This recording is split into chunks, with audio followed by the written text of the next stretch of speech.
Welcome to Highly Sensitive, Happily Married, the podcast that teaches you to not only have an easier marriage as a sensitive woman, but to have one that feels more amazing by the day. Where you'll hear relatable stories, love advice that works, and coaching on how to have a marriage where feeling upset and disconnected is a thing of the past, and where instead a sense of loving connection and even fun and lightness is the norm. I'm Hannah Brooks, highly sensitive person, love expert, and marriage coach, and I'm so happy to be on this journey with you. Hello, my darlings. Welcome to episode 188. I've been calling my new little baby chickens. We have 8 of them. They're still chicks. I've been calling them my darlings and my babies. So, I don't know, maybe that's carrying over to you now. And by the way, I have wanted to have chickens forever, but it's always felt like a little bit too much responsibility. But this year we bit the bullet, and so far I'm quite happy that we did, because they are the cutest things, and someday they're going to produce lovely eggs for us and just be fun to watch. And it feels like my family is growing bigger, and there's always room for more love, right? All right. Anyway, I hope there's some little bright pocket of light in your life like that. Maybe not chickens, but something else. And I'm hopeful that today's podcast will help as well, add a little bit more goodness to your life. So today in this episode, we are going to be talking about psychological boundaries and how to create them for a better relationship, for more closeness, for more respect, for more all the good things. But before we dive in, I haven't done this reminder in a long time, so I want to circle back and remind you, if you've been listening to this podcast and you've been enjoying it, if it's been helping you at all, I'd love to ask you to please leave a review, specifically over on Apple Podcasts. The cool thing about when you leave a review is that it actually creates more circulation of this podcast, meaning it will help this podcast reach more people and therefore help the world more. So this is one very small, tangible thing you can do to make the world a better place, because when this podcast reaches more people have better relationships and are just happier. And that is no small thing. You can also subscribe. That also helps with all of this as well. So if you haven't yet hit the subscribe button, definitely do that as well. And to leave a review, it's really pretty straightforward. So just whatever app you're using, you can find the spot where it says leave a review, and it will just guide you through the process. And I thank you so much in advance. All right, so let's dive in. So you've heard the word boundaries, I'm sure, before. And boundaries are such an important piece of relationships, especially when you're a highly sensitive person. Like, they're even more important. Now, there is a lot of confusion around what boundaries are and what they look like. So hopefully today will help with some of that. But when you really understand them, they truly are such an essential part of having a great, loving, intimate relationship. So I teach 3 types of boundaries, and I wanted to talk about 2 of them today and clarify what they are and how to identify if you need to strengthen them in yourself, like one or the other of them, and when and how to use them for more intimacy in your relationship. So the first type of boundary I've already gone into some depth on in episode 51, and this is the type of boundary that tends to get the most misunderstood and misused.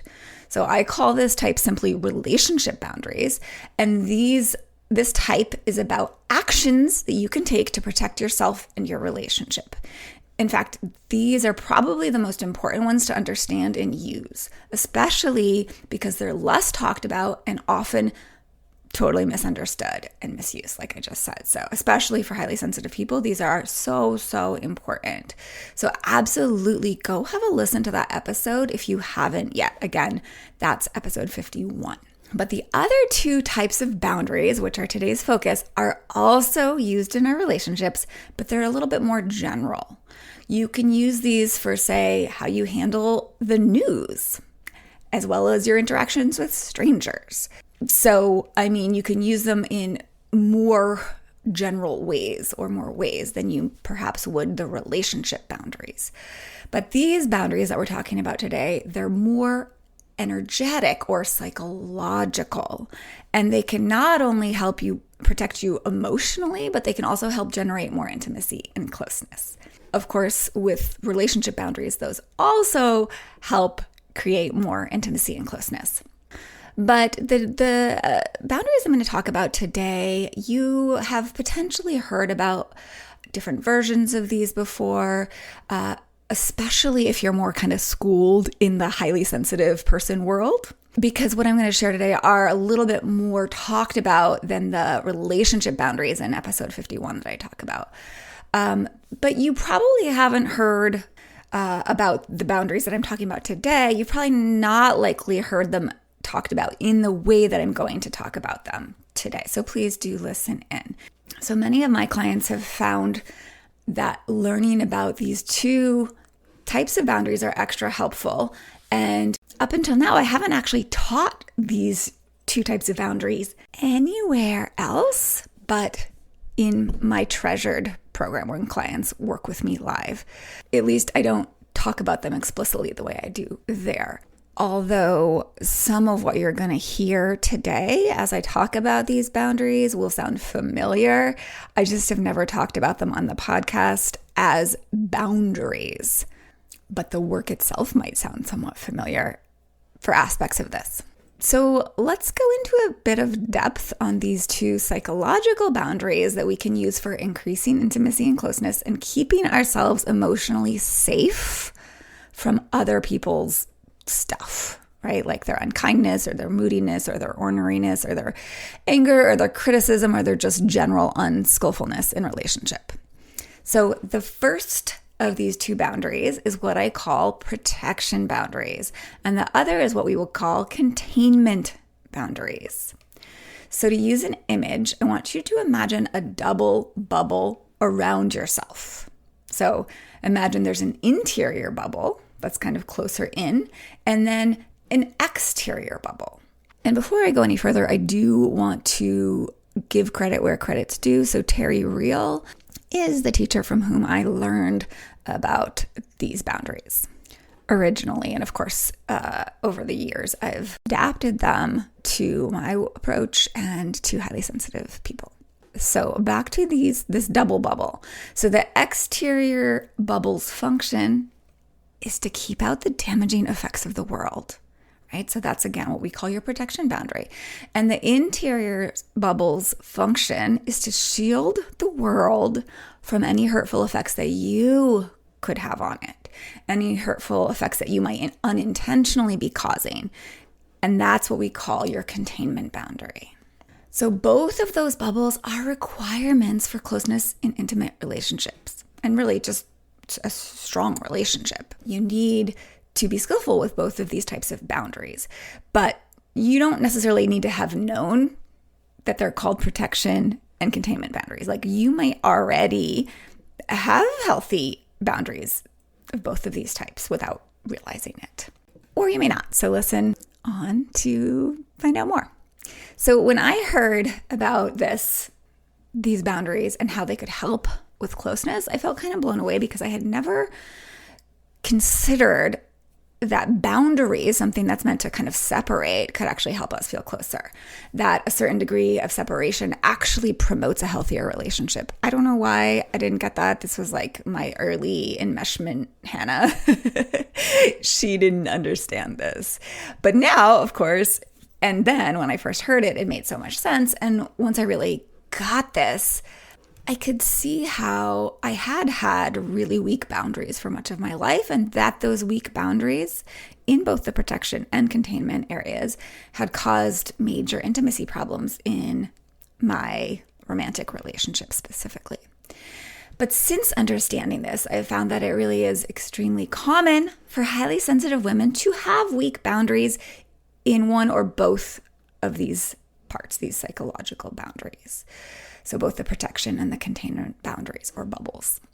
So maybe you do too. So let's find out. So here's a little bit more about these two types of boundaries and what happens when these boundaries are not functioning well. So we're going to start with protection boundaries, that external bubble. So the way that you can think about this is that this external bubble or these protection boundaries is that they protect you, the little sweet you. They protect your tender heart from other people out there in the world, right? And their less than kind ways of being with you. Now, there are different types of protection boundaries. So this is where it gets a little maybe more confusing. And in fact, the relationship boundaries that I've talked about in episode 51, they actually fall into this category of protection boundaries. And they're more about actions that you'll take to protect yourself. But this protection boundary we're talking about here is really an energetic one, where we use mental tricks to psychologically protect ourselves from other people's unkind words or disrespect and lack of care. So, signs that you have a weakness in your protection boundary are that you feel easily hurt, that you might tend to take things personally, or you think that your feelings are caused by other people's actions, like their words lead to your feelings, or their lack of care leads to you feeling bad, right? Or you might even sometimes feel like a victim of their words and actions. So I think a weakness in our protection boundary is oftentimes where that term thin-skinned comes from, or touchy. Because if you have a weak protection boundary, it's kind of like you're porous, right? And any little wrongdoing or unkind treatment or mistake, even on another person's end, wounds you. So if you were called too sensitive in your life, in part, it may have been connected to this, and it was in reference to this. Like, it may indicate that you have had so far a weak protection boundary, and you take on other people's stuff as your own, right? You take things personally. So if any of that resonates, I mean, I could go a lot more in depth there, but if any of that sparks some recognition, it's quite possible that your protection boundary is a little weak. And the reason that you need a healthy protection boundary for closeness is because it allows you to let other people's opinions and their thoughts and their judgments and their criticisms and their less than skillful words, and even sometimes their negative emotions, like their moodiness.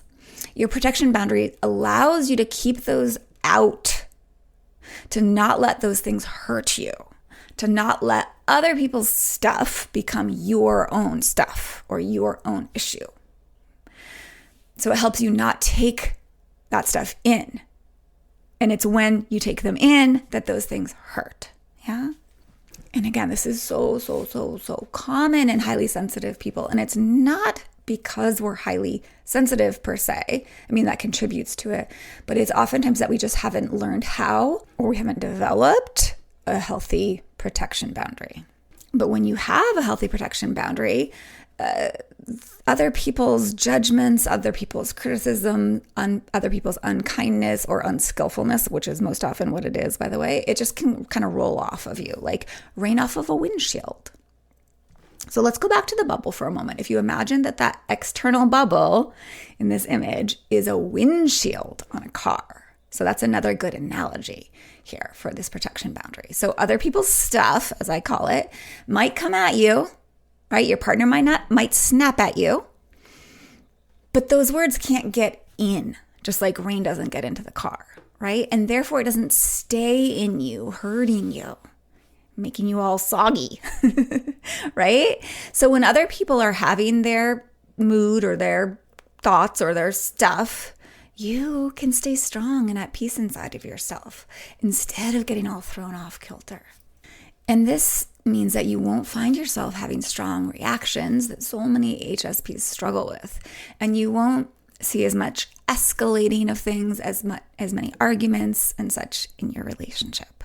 So they really help you have less friction, less struggle, and ultimately allow for more ease and connection and closeness. So to summarize, protection boundaries are about what you'll let in and what you won't let in. And they're also about what you'll do and what you won't do, which I talk about in episode 51. And what we're talking about today, they're about what you will think and what you will feel, or what you won't think and what you won't feel when others have poor relating skills. Yeah.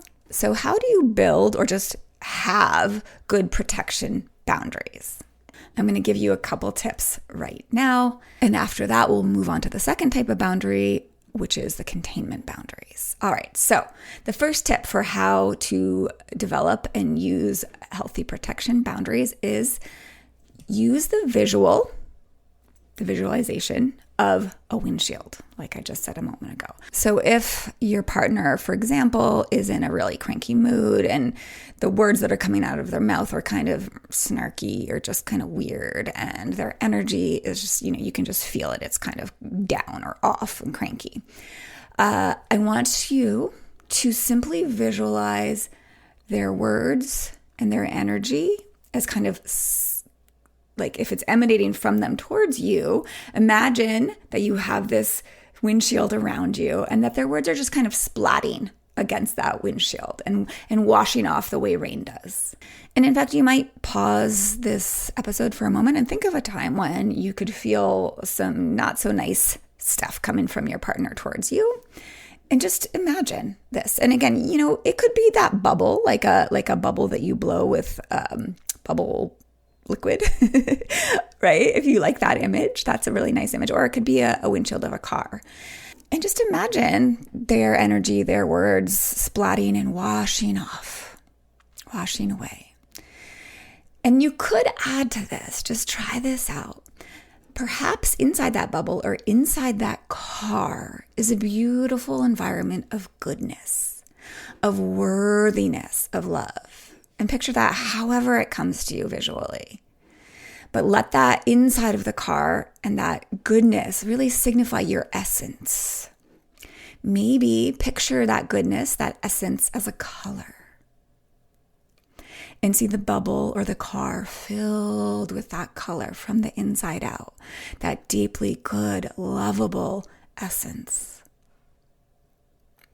And see the windshield or the bubble protecting you, protecting that goodness from the other person's projections or their moodiness or their disrespect or their anger or their fear or their confusion or their criticisms or just their own unharmonious issues that have nothing to do with you. See all of that stuff just rolling off the window or the bubble. And notice that behind it, you're safe and protected.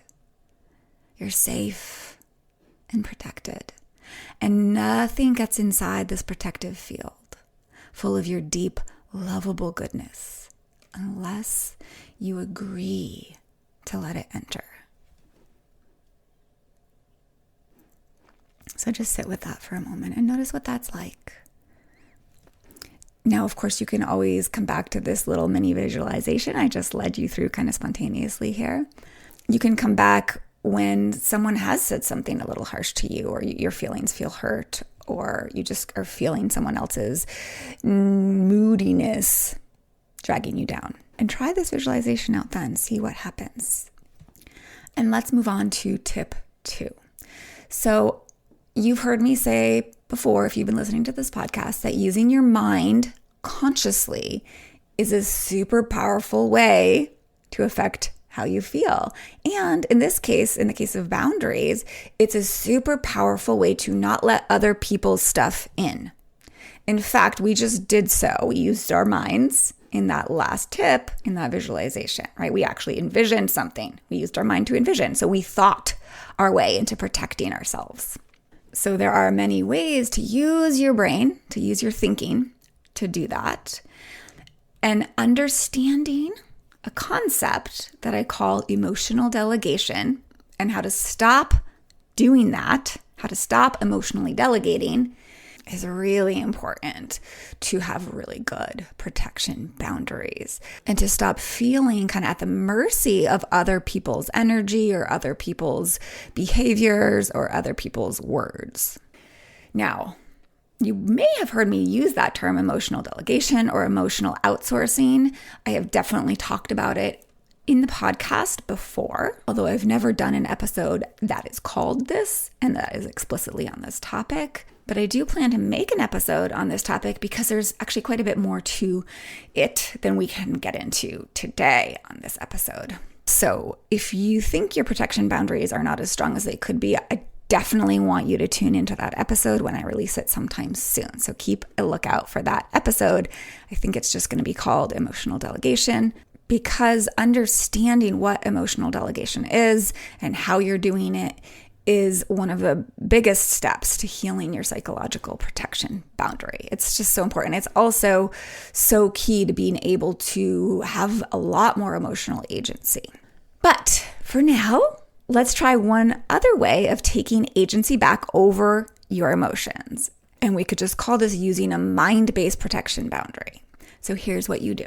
If you find yourself getting hurt by what other people are saying or doing, so if something your partner does hurts or makes you angry, or if you know you're taking things personally, if you're getting upset at your partner's words or actions, I want you to ask yourself, what am I making it mean? And I do have a whole episode early in the podcast on this.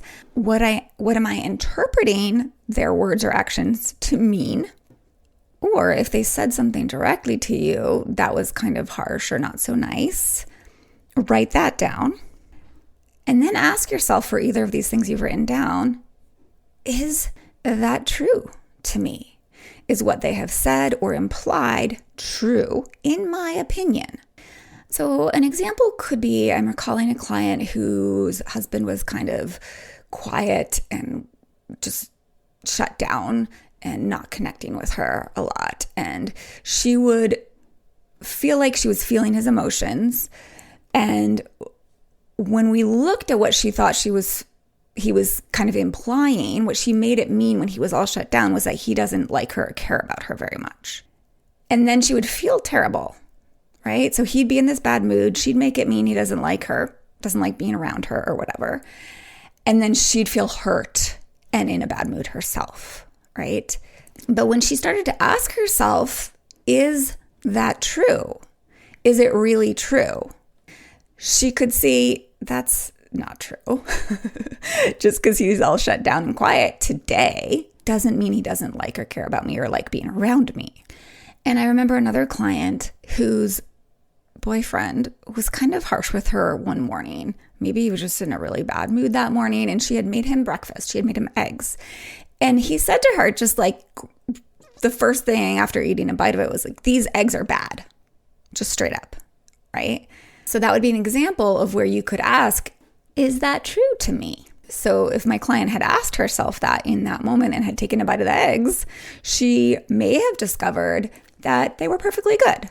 And that's where the power of these boundaries comes in. You get to choose. You get to decide if you want to believe that person's harsh judgments or just thoughts or opinions, if you want to take it on as the truth or not. It's not like their opinion is the absolute truth that is most pure fact in the world. So you get to decide if you want to take in what they're saying as truth or not. It's your choice what you decide to believe. So if they've said something unkind, you can consider that perhaps your partner is just confused, or there's something wrong with their taste buds, or they're just overstimulated, or they're in their lizard brain for some reason, or they woke up on the wrong side of the bed, right? Like he said that thing about not liking the eggs, or that the eggs are bad, because he's just in a bad space himself. And even as I say that, I'm sure you can see that, like, just because this guy said the eggs were bad doesn't make the eggs bad. It doesn't mean it's true. And it certainly doesn't mean that my client had to feel crappy about her eggs. So when we use our brains this way, when we think in this way, when we ask ourselves, is it true for me? Instead of feeling hurt, you can feel at peace. You can feel free of much emotion at all. And perhaps you could even feel compassion for the other person who, just like you, sometimes feels out of harmony inside themselves. Yeah. So taking this kind of perspective and asking yourself, is this true for me, can help establish and maintain a protection boundary. And it will help you see the difference between where someone else ends and you start. So another way of putting this is that your belief, your perspective, your way of thinking is the boundary. And if this tip is confusing for you, I understand, because I tried to just like boil it all down into this one little soundbite here, but it's more complex, and understanding the concept of emotional delegation is really important to understand this better. So definitely stay tuned for that episode coming soon. And I do also want to add one more time that protection boundaries are also actions you take, not just ways you think. So again, that episode 51, relationship boundaries, is just so important to listen to. So definitely listen to that episode. But pairing that with knowing how to energetically protect yourself by using your mind and your imagination, your thought process, is so important as an HSP or a deep feeling person. So you can try out the imagery of the windshield or that bubble the next time someone's critical of you or the world throws some meanness at you.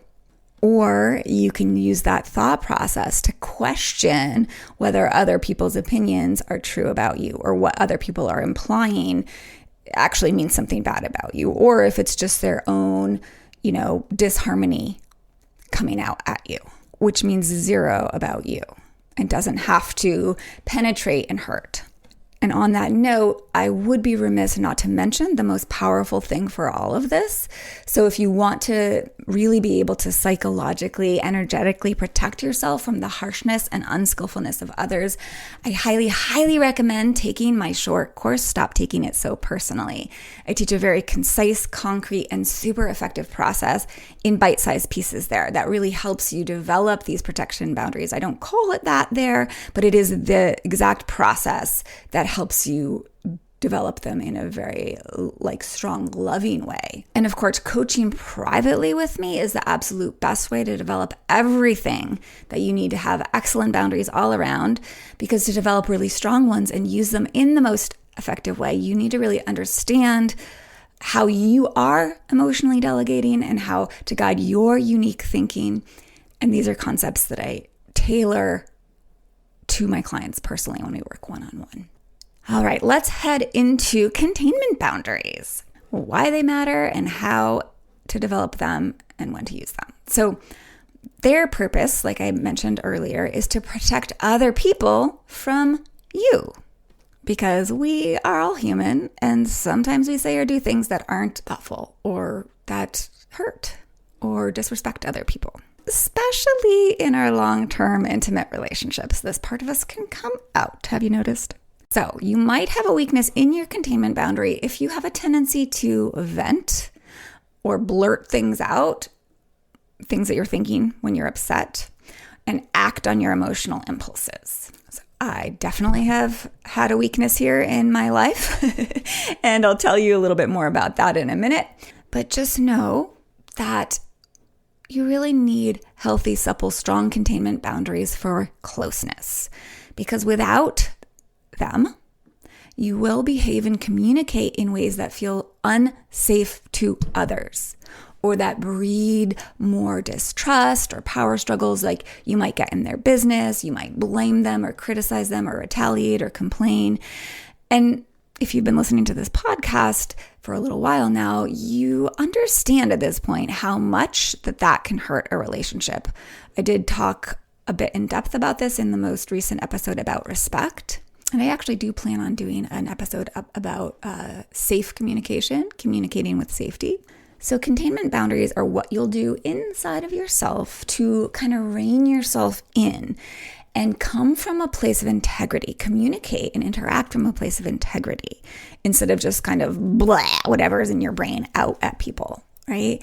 And communicating and acting from a place of integrity is the path to having a truly healthy, loving relationship.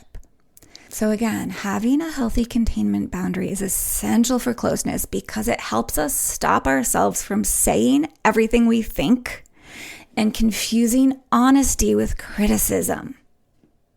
So really take that in. And to say a bit more about that, honesty and openness are essential for a healthy, close relationship. It pays to be honest and authentic and truthful in our communications with our partner, right? Like that's how they get to know who we are. That's how they can see and love who we really are, right? And it invites them to show who they really are. And that's how we have a truly authentic relationship. But, and this is the important part, being honest is not the same as saying whatever comes into your mind at the moment, right? It's important to learn how to be authentic without spewing every thought, good or bad, out when it arises.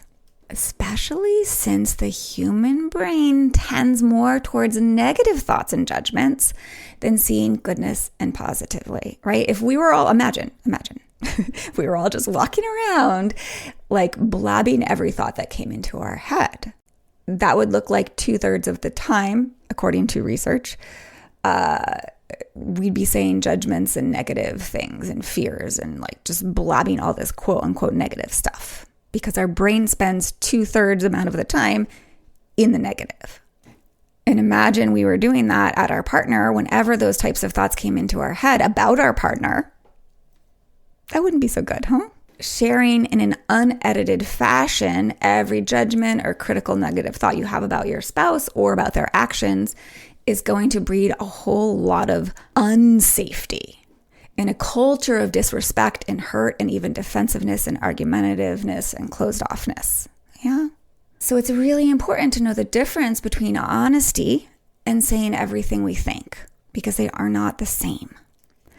So all the thoughts that go through your head, all the fleeting feelings that arise and fall away, those aren't necessarily always the right things to voice, to share, right? Especially when they're judgmental or critical of your partner. Yeah.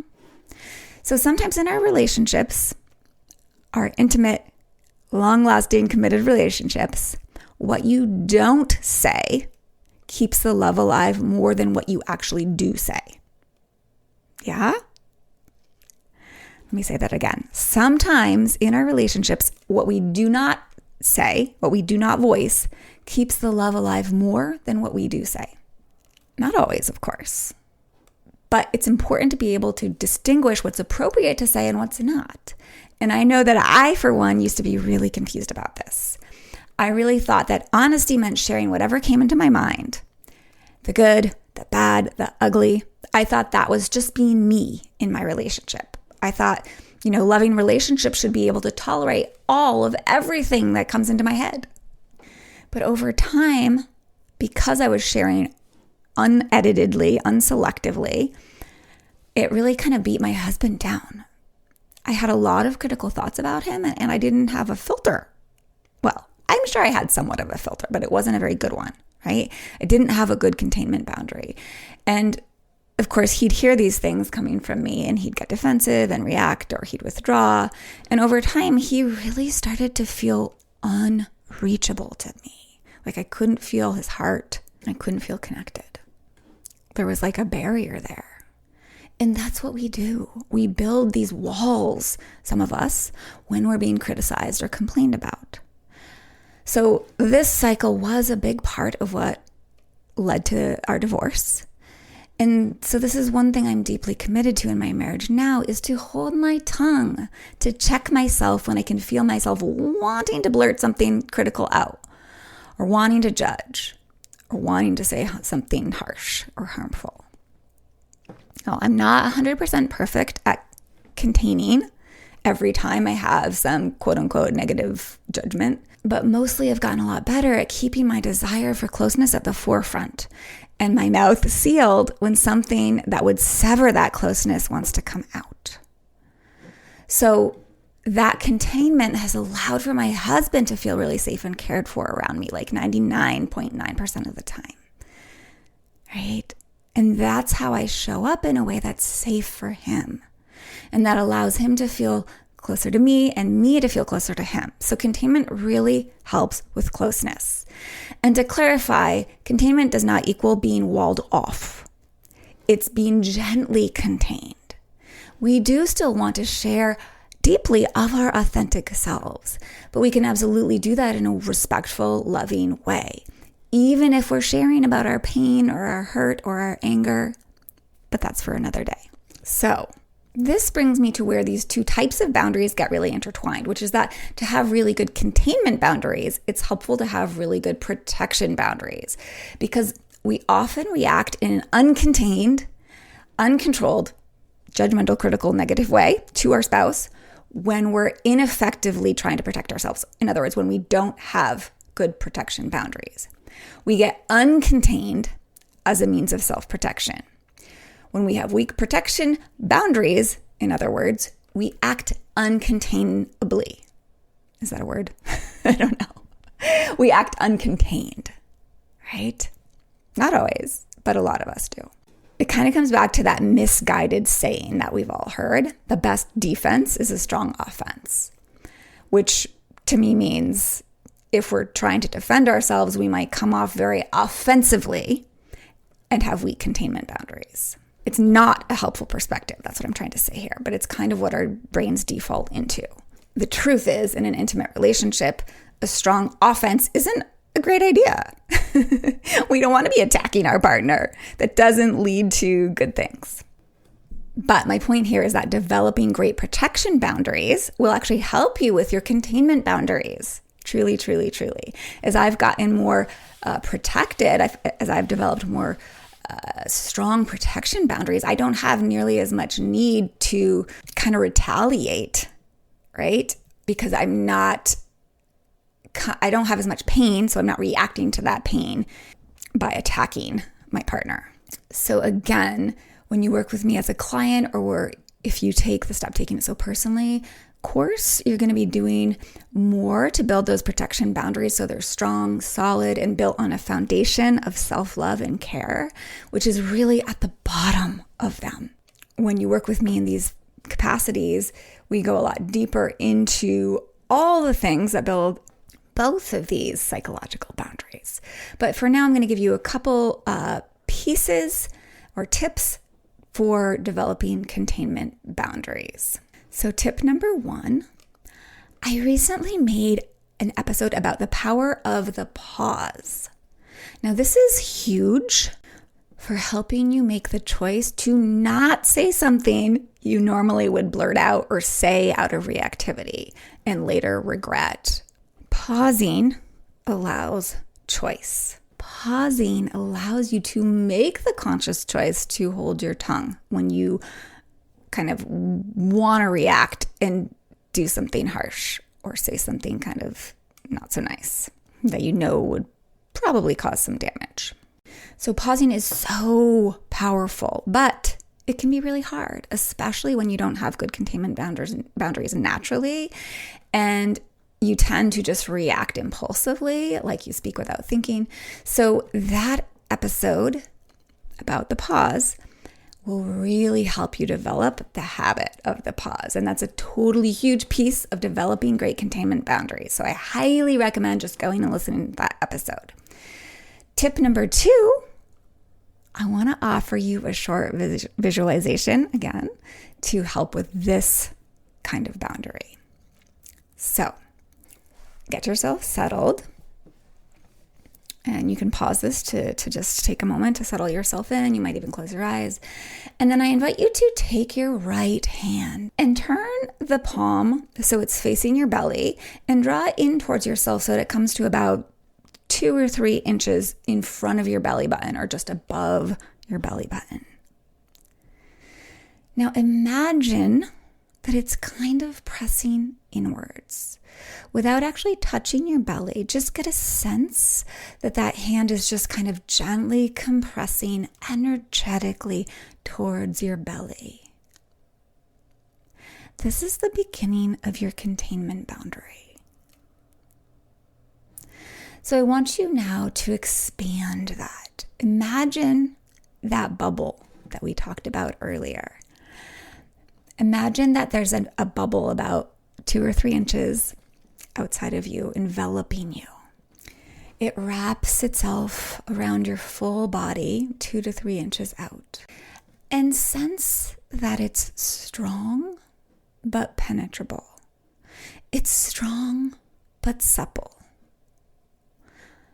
In your mind's eye, see this bubble light up now with bright, clear, golden light.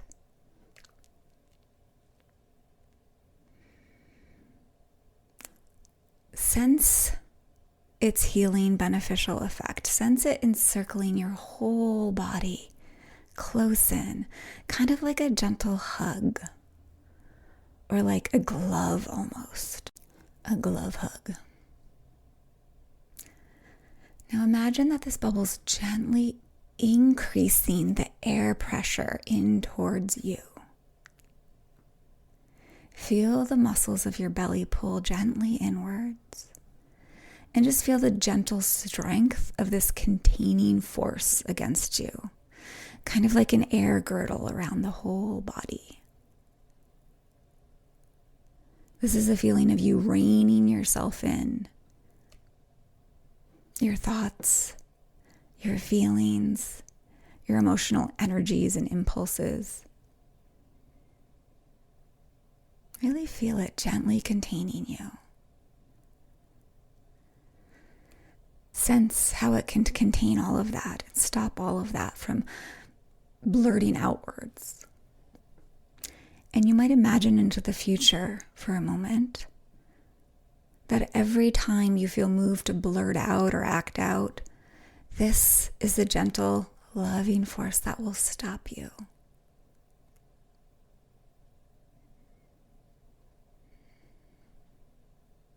See that happening in the future. See yourself connecting to this gentle, loving force, this gentle, containing force in that future. And breathe into it now, thanking it for its loving support and helping you come from strong, loving integrity so you can have the relationship you deeply want. And take as long as you want here before opening your eyes again. All right. So hopefully that gives you a little bit of an energetic, felt sense of what it's like to be more contained. You can actually do that visualization several more times. And I actually do kind of have a third tip here, which is, once again, to use your thinking brain to help you make the choice to not say the thing that you're tempted to say when you know it could do damage. To use your thinking brain to help you pause and discern whether you want to say the thing for real or not. So here are a couple of things you could remind yourself of. In the moment, when you're tempted to blurt something out or act uncontained. The first one is, sometimes what I don't say matters more than what I do say. You could just remind yourself of that.